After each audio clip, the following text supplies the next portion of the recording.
दोस्तों, प्रेम तो सभी करते हैं, लेकिन जो प्रेम मुगल बादशाह शाहजहां ने अपनी तीसरी बेगम मुमताज से किया, वैसा प्रेम शायद कभी किसी और ने नहीं किया होगा। मुमताज के प्यार में ही जहां शाहजहां ने ताजमहल बनवाया, जो पूरी दुनिया को प्रेम करने की सीख देता है। उस जमाने में करीब 3 करोड़ की लागत से बना यह ताजमहल आज भी दुनिया को आश्चर्यचकित करने में कोई कसर नहीं छोड़ता। चाहे वो उसके सफेद मार्बल्स हो, चाहे नक्काशियों में लगे अनोखे पत्थर, जो अपने आप में बेहद अनोखे हैं। दोस्तों, आज इस वीडियो में पूरी दुनिया को दीवाना बनाने वाले इसी ताजमहल से जुड़ी कुछ अनसुनी और रोचक बातें बताएंगे, जो आपको फिर से ताजमहल का दीवाना बना देंगी।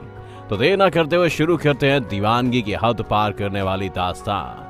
ताजमहल बनवाने के लिए आगरा नहीं था पहला चॉइस। इंसान की किस्मत खराब हो, ये सब जानते हैं, लेकिन किसी शहर की किस्मत खराब कैसे होती है वो हम आपको बताएंगे। दोस्तों, आप ये तो जानते ही होंगे कि ताजमहल दुनिया के 7 अजूबों में से एक है, जिसे देखने के लिए दुनिया भर से लाखों लोग आगरा आते हैं। आगरा का एक बड़ा तबका इन्हीं पर्यटकों पर डिपेंड करता है। लेकिन आपको ये बात जानकर हैरानी होगी कि आगरा शाहजहां की पहली पसंद नहीं थी। ताजमहल के लिए जो जगह चुनी गई थी वो मध्य प्रदेश का बुरहानपुर था, जहां पर शाहजहां ने उस खूबसूरत प्रेम के प्रतीक को बनवाने के लिए ताप्ती नदी के किनारे एक जगह चुनी थी। और यही बात आती है किस्मत की। दरअसल उस समय बुरहानपुर के पास उतने सफेद संगमरमर नहीं थे जिससे ताजमहल को पूरा बनाया जा सके। इसी एक कमी की वजह से शहर का नाम हिस्ट्री बुक्स में गोल्डन वर्ड्स में आते आते रह गया।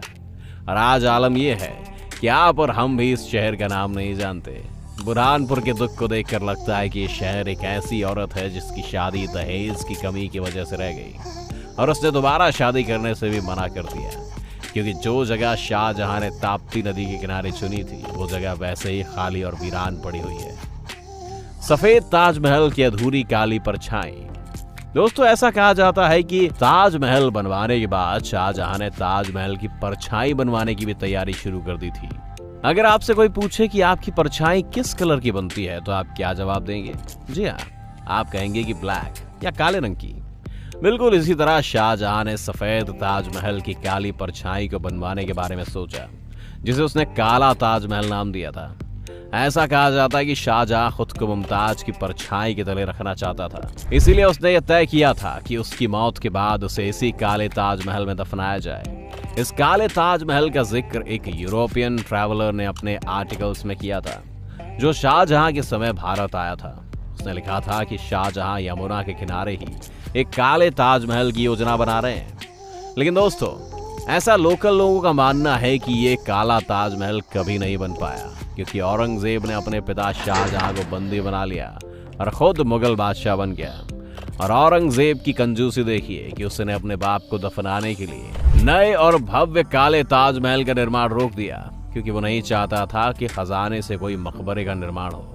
कंजूस औरंगजेब ने शाहजहां की मौत के बाद उन्हें मुमताज के साथ ही ताजमहल में दफना दिया, और इस तरह से ताजमहल की परछाई बनते बनते रह गई। भूकंप भी ताजमहल को नहीं गिरा सकता। दोस्तों, ये बात थोड़ी साइंटिफिक है, लेकिन इंटरेस्टिंग भी, कि कोई भारी भूकंप भी ताजमहल को नहीं गिरा सकता। दरअसल ताजमहल सिर्फ प्यार का प्रतीक और सफेद संगमरमर की एक खूबसूरत इमारत ही नहीं, बल्कि मुगल काल के सिविल इंजीनियरिंग और आर्किटेक्चर का एक बेहतरीन नमूना भी है।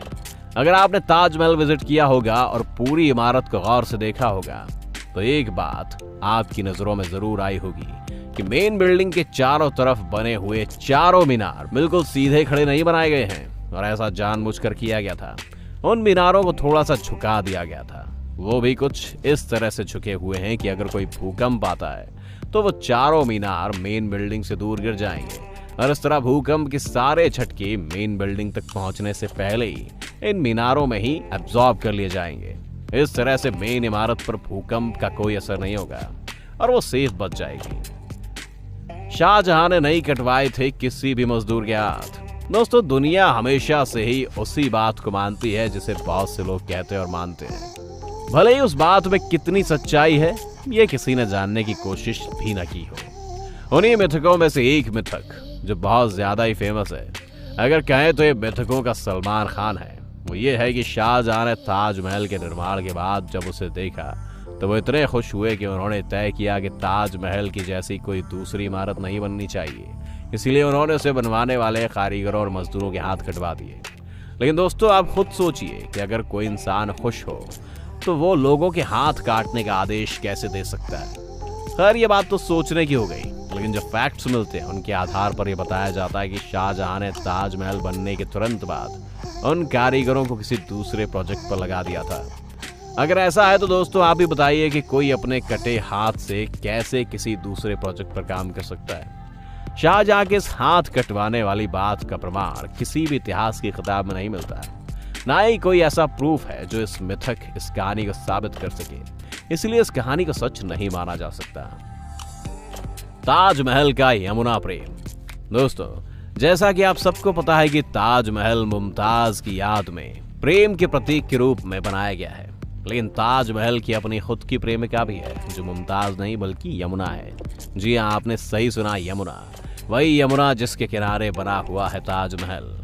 इन दोनों के प्रेम में ताजमहल का सीन कुछ ऐसा है कि अगर यमुना उसे छोड़कर चली गई तो ताजमहल मर जाएगा। जी हाँ, ताजमहल के लिए यमुना की इंपॉर्टेंस को हमें एक लव स्टोरी की तरह से ही समझनी चाहिए।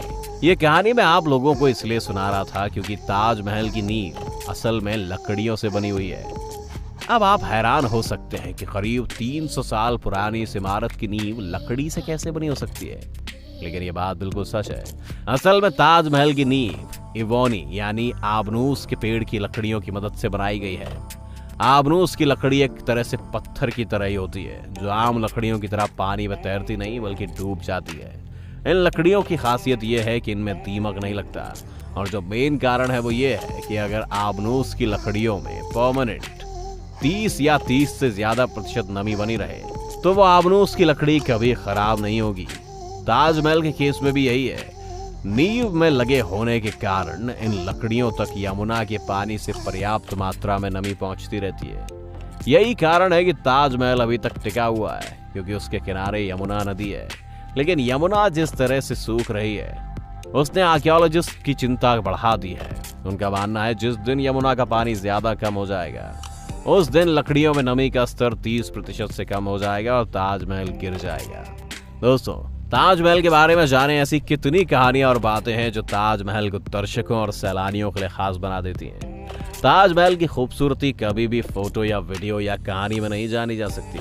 उसके लिए जरूरी है कि आप आगरा की टिकट कटवाएं और ताजमहल जाकर उसकी खूबसूरती का दीदार करें। और अगर आज का ये वीडियो पसंद आया हो तो इसे लाइक और शेयर जरूर करें। साथ ही हमारे चैनल को सब्सक्राइब करें, बेल आइकन पर क्लिक करें, और आप अगर ये वीडियो फेसबुक पर देख रहे हैं तो हमारे फेसबुक पेज को फॉलो करें। तो चलिए फिलहाल के लिए बस इतना ही। वीडियो को पूरा देखने के लिए आपका बहुत बहुत शुक्रिया।